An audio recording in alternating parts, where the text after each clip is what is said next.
Hi everyone, I'm Jody Hand and welcome to my channel here on YouTube. I go by Mrs. Hand Painted and you can find me on Instagram at Mrs. Hand Painted and my website mrshandpainted.com. And in today's video, I'll be starting out with some of my videos that I'll be producing here for Christmas in July watercolor cards. And if you are like me, you like to start your holidays off really early in the year so that you're not waiting till the last minute to create something. And this year I wanted to make a goal of sending out hand painted cards to everyone on my list. So I've got 5 done so far, and I usually have about 50 cards to 75 that I send out every year. So I have a few months to get that done. And if you're like me and you want to do this way ahead of time, then this is the perfect time to start in the summertime when it's so hot outside and you just want to take a break in the evening and sit at your desk and paint. So this first card that I'm making in my Christmas in July series is this polka dot tree card. It's really easy, and I'll show you step by step how we can do this by masking off our triangle and painting in lots of little circles in watercolor and practicing a little bit of brush lettering as well. So have fun painting along with me, and if you're making some Christmas in July cards as well, I'd love to see them. Why don't you tag me on Instagram, Mrs. Hand Painted, so that I can see it too.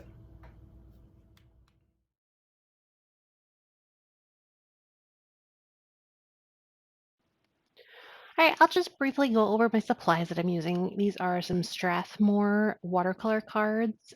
They're the size 5 by 7, and I'm just leaving it flat for right now. I'm using some washi tape, and then I'll be using just a round brush. Mine is the Princeton Neptune round 8, or the round 4 I like a lot for making little circles, but use whatever brush you feel comfortable with. I recommend kind of a medium size round brush. So I'm just taking my washi tape and I'm going to be laying out kind of a tall triangle shape and just making that start at about 1/3 of the way up from the bottom so that I have room left to add my little trunk and my lettering at the bottom. And I'm just kind of going by eye here. So I'm readjusting one of those pieces of tape, and whatever looks good. If you want to measure that out with a pencil and a ruler, go ahead. I just kind of eyeballed it as best I could, so it actually turned out pretty good. All right, so I am using, like I said, a round brush, and this I did end up using my round 4 here, yes. Okay, so I'm going to go ahead and start out by doing my red circles. That'll be my little ornaments on my tree.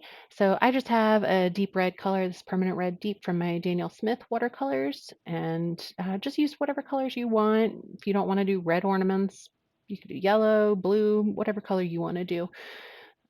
Just do some other color for ornaments than you would for the green circles. That'll be the main part of the tree. I'm just kind of varying up the size of these circles and just kind of randomly putting circles in red across this, and kind of just overlap on the edge of your tape sometimes just to show like a half of one hanging out from the corner of the tree.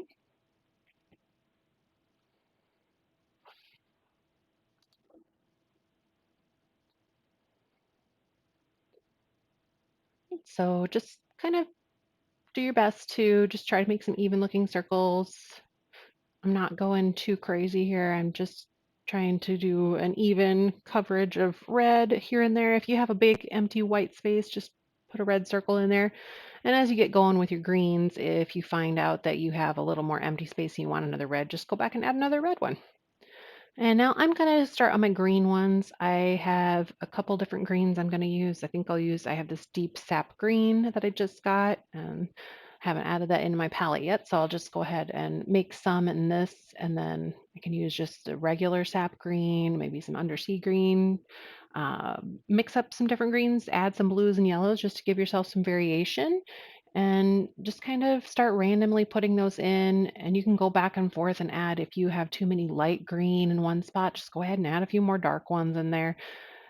Really just trying to do this quick and not spend too much time on it, because my philosophy with doing greeting cards is that they really shouldn't take you more than 30 minutes to do, because a lot of times people don't hold on to these cards or frame them. So it's nice to send a really nice piece of artwork, of course, but um, if you're going to be sending out a lot of cards and you don't have an hour to dedicate to every single card you send out, this is a really easy one to do really quickly. And if you wanted to set up a little assembly line and do 4 or 6 of these at the same time, you could certainly set your desk up and line up multiples of these cards to do at the same time and just do your red step, do all your green step all at once, and it would go pretty quickly and you'd have a nice little set of cards done to send out. And like I said, I'm not going to get like really technical and trace little circles. I'm just doing circle shapes and doing my best to try to get them as circular as possible and just kind of randomly putting in the different shades of green. And once I start getting a little more filled in here, I can start doing a little bit of overlap and trying to eliminate some of that green space. Or I'm sorry, some of the white space, not the green. I will eventually get to the point here where I have just little pokes of white coming through so that you can see some definition to the circles and it's not completely covered or washed in. So now as I'm getting a little more filled, I just look for the empty white spaces and I put a circle in there, and it's okay if I overlap a little bit. That's the look I'm going for. It's just kind of really full and squished together bits of green to make a fun little Christmas tree card. So like I said, I'm just varying up my green, doing small circles, bigger circles, and making sure that I also, when I get over to the edge of my tape, I kind of just overlap that tape so that I get the half a circle or a quarter circle showing. I'm just kind of coming right up to that edge and going over the top of it.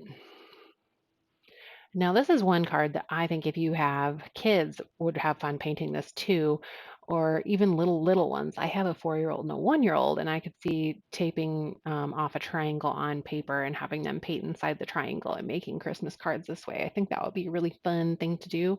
And if your kids are a little bit older and could paint like little circle shapes like this is a really easy one that a little bit older kids, school age kids would be able to do too, and really fun and personal that you could send out some handmade cards like this. So hope you give it a go. And if you do, I'd love to see it. Please share it with me. You can put something in the comments here or share it with me on Instagram. My handle there is Mrs. Hand Painted. So here I am. I'm just going to go ahead and just fill in some of those bigger white areas that are left and just adding some little green circles. And if you find that you got too many light spots and you want a few darker ones, just go ahead and add some more circles over the top, or just do another layer over the top to darken it up. And I've got that filled enough in that I just peeled my tape right off.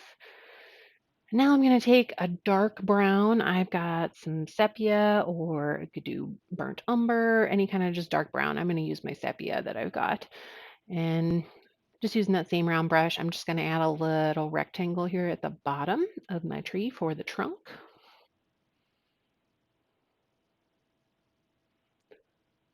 I'm just going to fill that in and make a little trunk. If you wanted to add a star at the top of your tree, you could paint that on there too.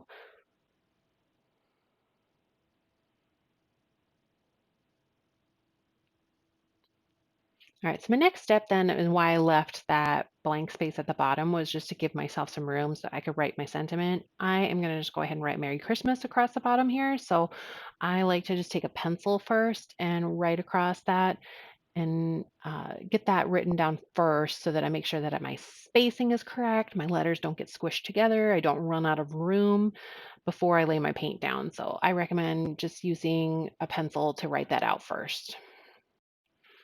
And as far as pencils to use, you could just use a regular pencil and just do it very lightly.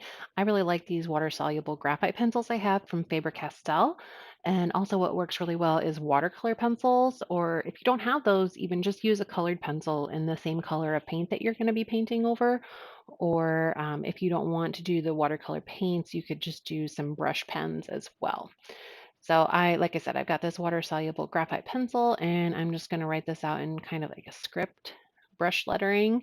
And I'm just going to write that out really quickly. And then I'm going to go over the top of that with my size 1 round brush with my red paint that I use, the same red that I use for my ornaments in my tree. And the brush I'm using here is a Princeton Velvetouch round size 1. I just really like using this particular brush for lettering because it's a little bit of a stiffer bristle. These synthetic bristles on here just lend really nicely to doing this type of lettering with my paint.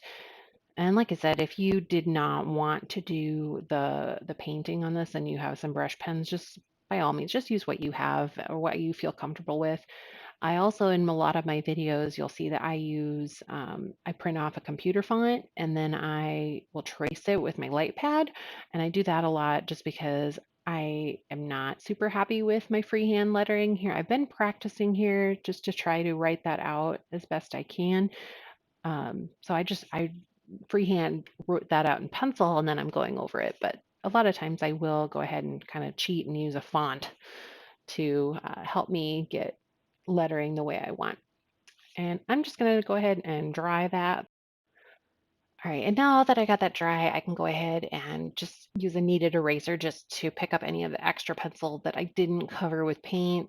Um, it's just a nice little tool to have that doesn't smear your paint and doesn't wreck your paper by rubbing it too much. So this card is all ready to go. I'm going to add it to my stack of Christmas cards that I'll be sending out this winter. Thanks for watching, and make sure you subscribe to my channel so you don't miss any of my upcoming tutorials. I'll be posting several different Christmas cards for my Christmas in July series.